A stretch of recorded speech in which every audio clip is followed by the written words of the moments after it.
Dubai वाली बहू ने दिखाया गरीब ससुराल वालों को बुर्ज खलीफा।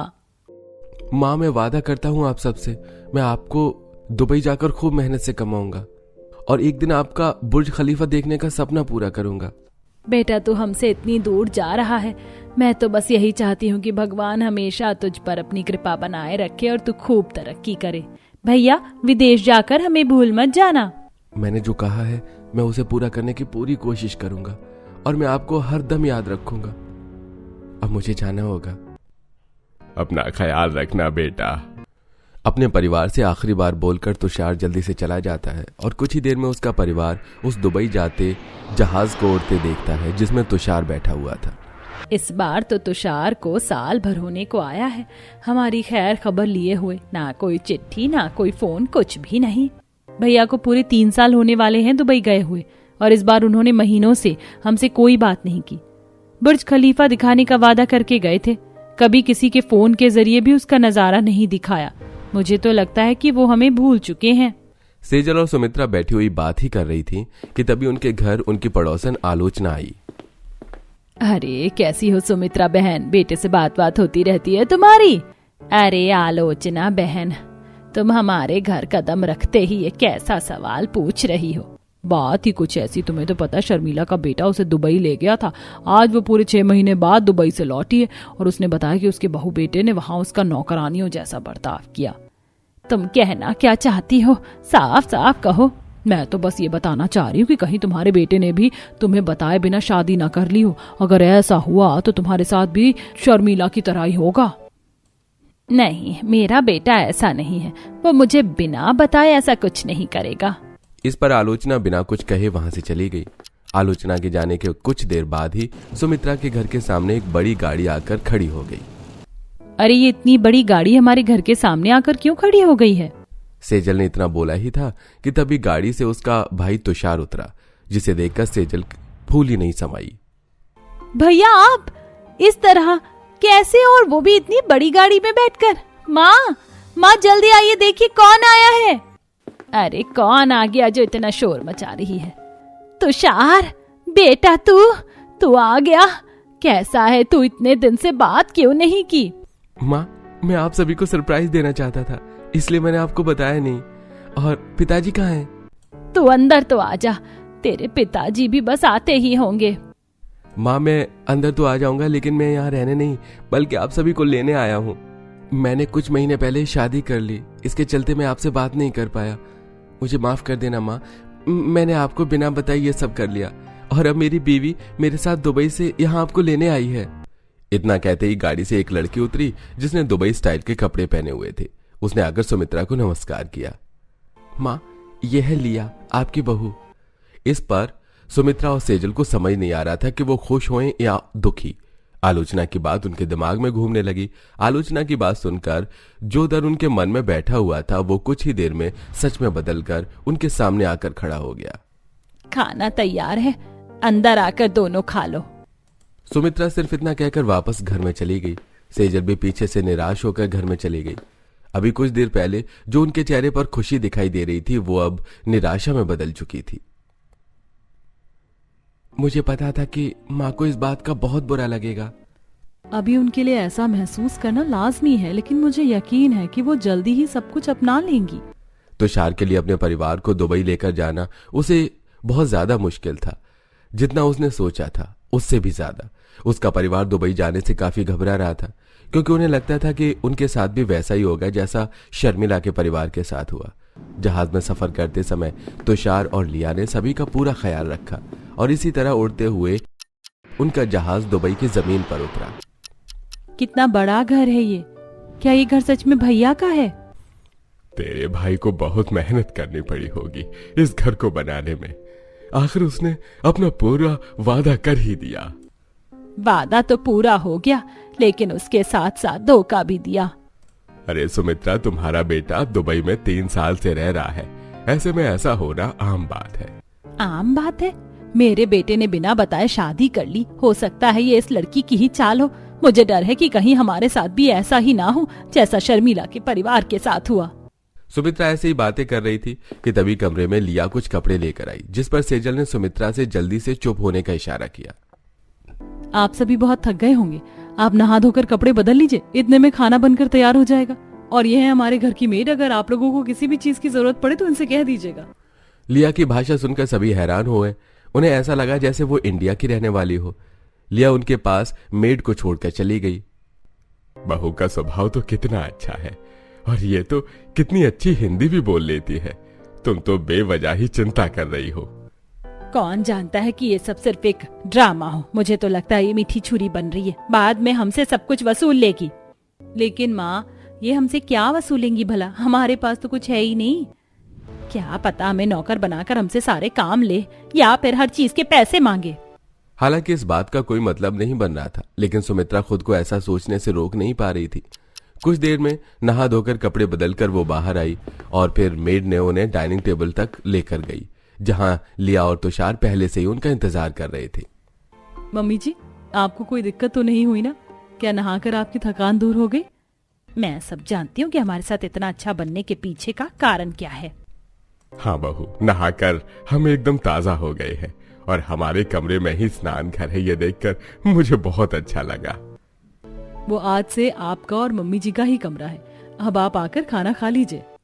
माँ, हमने आपके लिए दुबई का खास खाना बनाया है, और अगर आपको ना पसंद आए तो आप इंडियन खाना भी खा सकती हैं। हमने वो भी बनवा कर रखा है।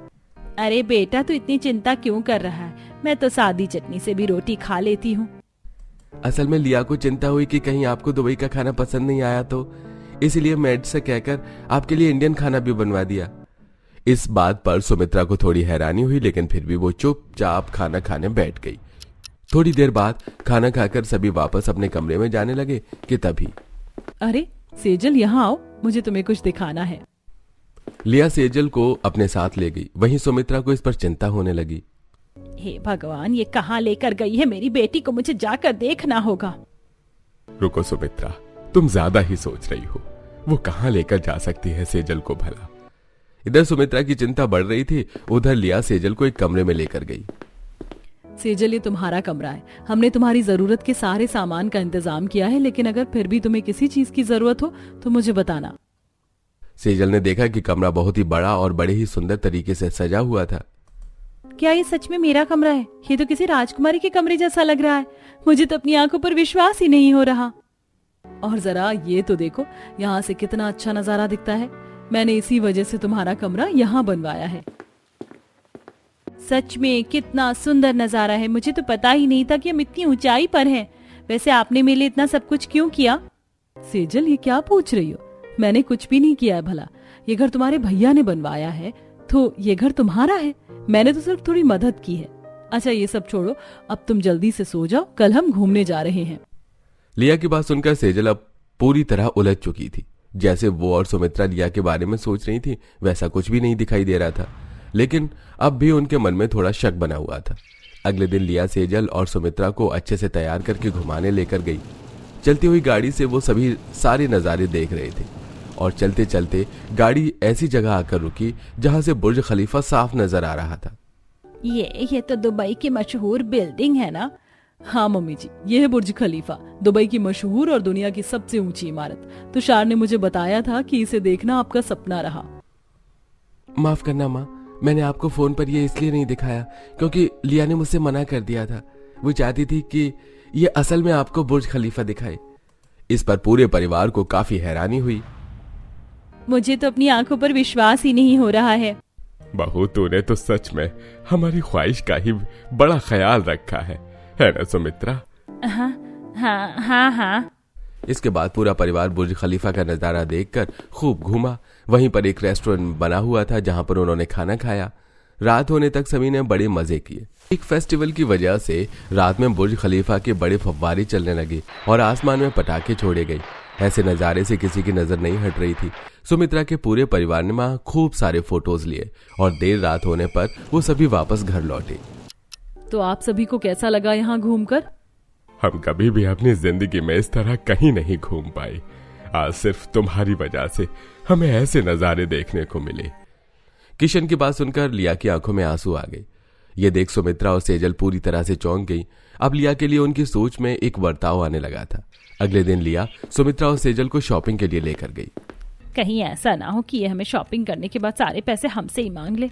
मम्मी जी, ये है यहाँ का सबसे बड़ा शोरूम। यहाँ पर आपको कई तरह के कपड़े, गहने, जूते, चप्पलें, पर्स वगैरह सब मिल जाएगा और यहाँ हर इंडियन स्टाइल की चीजें भी मिलती हैं।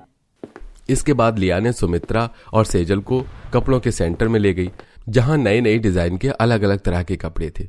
लिया ने सेजल के लिए दुबई स्टाइल ड्रेसेस और सुमित्रा के लिए कुछ साड़ियां ली। क्या ये सब मुझ पर अच्छा लगेगा? मैंने आज से पहले कभी ऐसी ड्रेस नहीं पहनी है। अरे इतना सोच क्यों रही हो सेजल? तुम तो इतनी सुंदर हो, तुम्हारे ऊपर तो कुछ भी अच्छा लगेगा। और मम्मी जी, आपके लिए मैंने ये कुछ साड़ियां पसंद की हैं, आप एक बार इन्हें देख लीजिए। सभी साड़ियां बहुत ही सुंदर थी।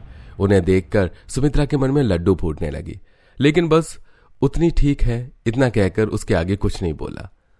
इसके बाद लिया ने उन्हें कुछ गहने भी दिलाए जो कि देखने से काफी महंगे लग रहे थे। अब आप दोनों यहीं रुकिए, मैं इनकी पेमेंट करके आती हूँ। इतना कहकर लिया सामान की पेमेंट करने चली गई। उसने अपने डेबिट कार्ड से पेमेंट की, जिसे देखकर सुमित्रा और सेजल को बड़ी हैरानी हुई। सेजल, क्या यहाँ पैसों की जगह ये छोटा सा कार्ड चलता है, या ये सिर्फ नाटक कर रही है? कहीं ये हमें फंसा ना दे। पता नहीं, मुझे तो कुछ भी समझ नहीं आ रहा है। माँ, पेमेंट करके लिया वापस उनके पास पहुंची। चलिए मम्मी जी और सेजल, पेमेंट हो गई, अब हम घर चलते हैं। सेजल और सुमित्रा पूरी तरह उलझी हुई थी, लेकिन इस बात को दिमाग से निकालकर वो वापस लिया के साथ घर पहुंची। सेजल, मम्मी जी, हम लोग कल 2 दिन के लिए एक महंगे होटल में रहने जा रहे हैं। आप इनमें से कोई अच्छे से कपड़े पहन लीजिएगा, फिर हम चलेंगे। क्या वो होटल बहुत महंगा है? और वो होटल है कहाँ? हाँ सेजल, वो होटल महंगा है, पर तुम उसकी चिंता मत करो। और हाँ, वो होटल बुर्ज खलीफा के अंदर बना हुआ है। उसका नाम है अल्ट्रा लग्जरी अरमानी होटल। वैसे तो वहाँ पर सिर्फ अरबपति लोग ही जाते हैं, लेकिन तुषार की कंपनी से हमें ऑफर में वहाँ रहने का मौका मिला है। क्या तुम लोग वहाँ जाते रहते हो? नहीं मम्मी जी, हम भी वहाँ पहली बार ही जाने वाले हैं। अगले दिन लिया ने सभी को जल्दी उठा दिया और फिर सुमित्रा और सेजल अच्छे से कपड़े पहनकर उन्हें एक बड़े सेल में लेकर गई। सेजल, मम्मी जी, आज हम यहाँ पर खूब जमकर तैयार होंगे। क्यों, कोई खास बात है क्या? हाँ, खास बात तो है ना, क्योंकि हम इतने बड़े होटल में जो जा रहे हैं। लेकिन सिर्फ एक होटल में जाने के लिए हम इतना तैयार होने की क्या जरूरत है? इस पर लिया ने किसी तरह बात को आई गई कर दिया और फिर तीनों सास, बहू और नंद तैयार होने को बैठी, जहां सबसे पहले उनके बाल धोए गए और फिर मैनिक्योर किया। पूरा स्पा करने के बाद उन्होंने कपड़े बदले, फिर वहां के मेकअप आर्टिस्ट ने तीनों का मेकअप किया। तैयार होने के बाद सुमित्रा और सेजल को अपने आप पर ही यकीन नहीं हो रहा था। क्या ये मैं ही हूँ? मुझे तो मुझ पर ही विश्वास नहीं हो रहा। ये भी शादी भी कितनी सुंदर है। मैंने आज से पहले कभी इतनी सुंदर ड्रेस नहीं पहनी है। पूरी ड्रेस नगों से दमक रही है और आप दोनों इससे कई गुना ज्यादा सुंदर दिख रहे हो। लेकिन क्या हम सच में इस तरह होटल में जाएंगे? हाँ लिया, वहाँ सभी ऐसे ही कपड़े पहनते हैं। आज शाम होने वाली है, अब हमें चलना चाहिए। इसके बाद लिया ने तुषार को फोन किया। तुषार गाड़ी लेकर वहां पहुंचा, जिसमें किशन भी बैठा हुआ था। तीनों सास, बहू और बेटी गाड़ी में बैठकर बुर्ज खलीफा के ग्रैंड अरमानी होटल में पहुंचे, जो अंदर से बड़ा ही आलीशान और सुंदर बना हुआ था। मुझे तो बिल्कुल पता नहीं था कि बुर्ज खलीफा के अंदर एक होटल भी है, और वो भी इतना बड़ा। माँ, सिर्फ आप लोगों की वजह से ही लिया और मुझे ये होटल देखना नसीब हुआ है, वरना ये होटल बहुत महंगा है और यहाँ सिर्फ अरब खरबपति लोग ही आते हैं। जैसी इसकी बनावट इसे देखकर तो लगता है कि यहाँ सिर्फ बड़े अमीर लोग ही आ सकते हैं। इसी तरह बातें करते हुए सब तरफ घूमने के बाद वो सभी अपने कमरे में गए। ओहो, ये कमरा तो हमारे घर से भी बड़ा है और यहाँ रखी हर चीज बड़ी कीमती लग रही है। सुमित्रा, कहीं कुछ तोड़ मत देना, नहीं तो ये लोग तुमसे उसके पैसे ले लेंगे। इस पर सुमित्रा ने मुंह बना लिया और फिर सभी हंसने लगे। कुछ देर बाद रात होने पर अचानक ही कमरे की लाइट बंद हो गई।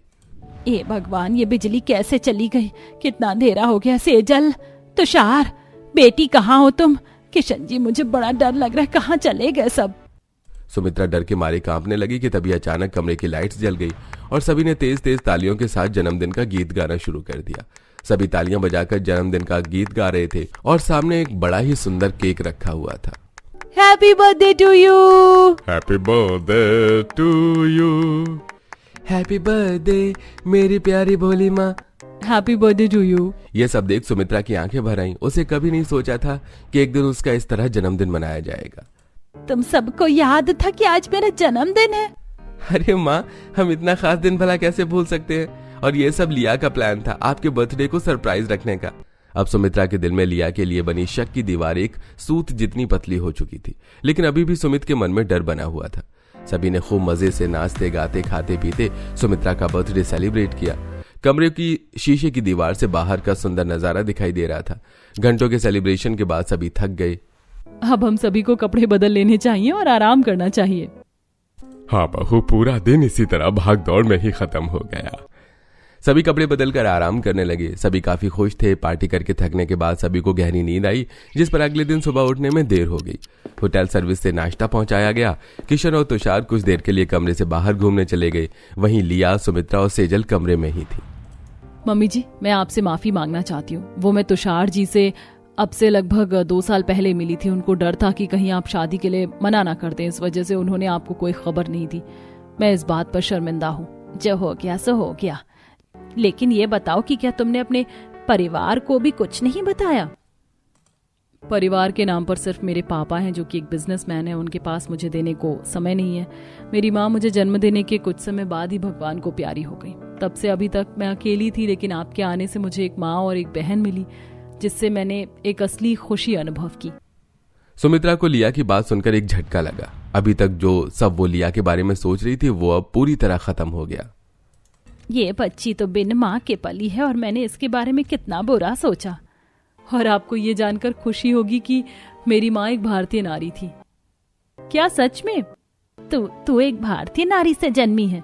आपको क्या लगा मुझे इतनी अच्छी हिंदी बोलनी कैसे आती है? मम्मी भारत में पली बड़ी थी, लेकिन उनकी शादी यहाँ हुई और फिर यहाँ मेरा जन्म हुआ। लेकिन भारत के लिए भी मेरे मन में उतना ही प्यार है जितना यूएई के लिए। मुझे माफ कर दे बहू, मैंने तेरे बारे में बहुत गलत सोचा। मुझे ऐसा लगा कि तुम भी हमारे साथ वैसा ही करोगी जैसा कि हमारी पड़ोसन के साथ हुआ। मम्मी जी, अचानक आपको क्या हुआ और आप किस पड़ोसन की बात कर रही हैं? इस पर सुमित्रा ने लिया को सारी बात बताई। आपने जो देखा उसके हिसाब से आपके मन में ऐसी बातों का आना वाजिब है, लेकिन मैं आपसे वादा करती हूँ कि मैं आपके साथ कभी ऐसा करने का सोचूंगी भी नहीं। मुझ पर भरोसा रखिए बहू, मुझे तुझ पर पूरा भरोसा है। और आज से मैं तेरी सास और सेजल तेरी ननद नहीं बल्कि तेरी माँ और बहन है, और हम हमेशा तेरे साथ रहेंगे। हाँ भाभी, आज से सारी गलतफहमियां खत्म हो चुकी हैं। अब हम सब एक परिवार हैं। लिया को इतने दिनों में पहली बार सुमित्रा ने बहू और सेजल ने भाभी कहकर बुलाया, जिस पर लिया की खुशी के ठिकाने नहीं थे। अब उनके बीच सब कुछ ठीक हो चुका था। अब सुमित्रा बड़े ही प्यार से लिया के साथ रहती और अब सभी खुशी खुशी एक साथ जीवन बिताने लगे।